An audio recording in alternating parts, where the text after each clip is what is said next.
Breathing exercise గురించి నేర్చుకున్నాను. నేను లాస్ట్ 1 ఇయర్గా బ్రీతింగ్ ప్రాబ్లం నుంచి ఇబ్బంది పడుతున్నాను. ఏదైనా కూడా లైట్గా కూలింగ్ వాటర్ పైన జ్యూస్ పైన ఐస్ క్రీమ్ కలుగుతుందా ఇలాంటి బ్రీతింగ్ ప్రాబ్లం అనేది వస్తుంది. కావున మా అత్త నాకు ఒక ఐడియా చెప్పింది. ఏంటంటే బ్రీతింగ్ ఎక్సర్సైజ్ గురించే. దానికి ముందు మనం ఏం చేయాలంటే ఏదైనా వామ్ వచ్చేలాగా ఏదైనా ఎక్సర్సైజ్ చేయాలి. మెయిన్గా నేనైతే స్కూల్కి వెళ్ళాను కాబట్టి సిటప్స్ చేసి ఇంకేదో చేస్తాను ఫ్రెండ్స్. అంటే 20 పుషప్స్ చేస్తాను. చూడండి, 1 2 3 4 5 6 7 8 9 10 11 12 13 14 15 16 17 18 19 20. దీని తర్వాత మీరు ఏదైనా ఎక్సర్సైజ్ చేయాలంటే కూడా చేయొచ్చు. స్వెట్ బాగా పడిన తర్వాత గస వస్తుంది కదా, ఆ గస మీద మనం కూర్చోవాలి.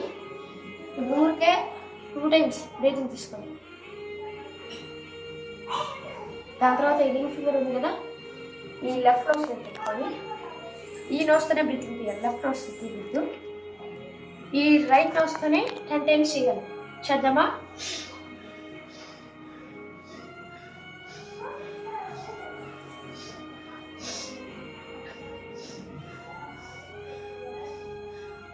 నేను వార్మప్ చేసిన వాళ్ళైతే నాకు ఏ ప్రాబ్లం లేకుండా స్పీడ్గా వచ్చింది.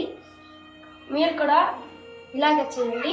వార్మప్ చేసిన తర్వాత చేస్తే మీకు ఫ్రీగా బ్రీతింగ్ అనేది తీసుకోగలుగుతారు. వార్మప్ చేయకుండా డైరెక్ట్గా కూర్చున్నారంటే శబ్దాలు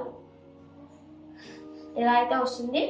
మీరు వార్మప్ చేసినట్లయితే మీకు బ్రీతింగ్ ఫ్రీగా వస్తుంది. ఇప్పుడు ఈ థంబ్ ఫింగర్ తీసుకొని ఈ రైట్ నోస్ మీద పెట్టుకొని ఈ లెఫ్ట్ నోస్తో బ్రీతింగ్ తీసుకోండి.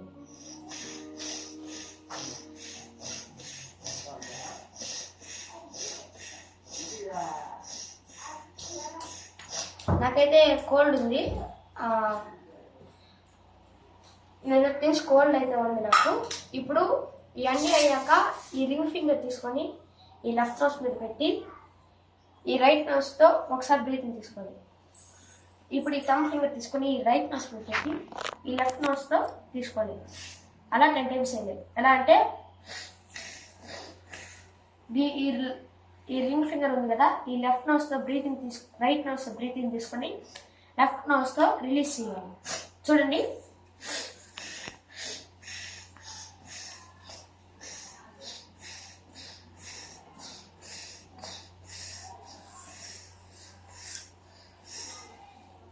చూడండి ఫ్రెండ్స్, ఇప్పుడు అయింది కదా.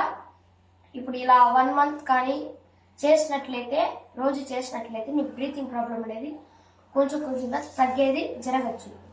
నేను ఇదైతే 1 ఇయర్గా చేస్తున్నాను వచ్చినప్పటి నుంచి. ఇప్పుడు నాకు అట్లాంటి ఏందైతే లేదు.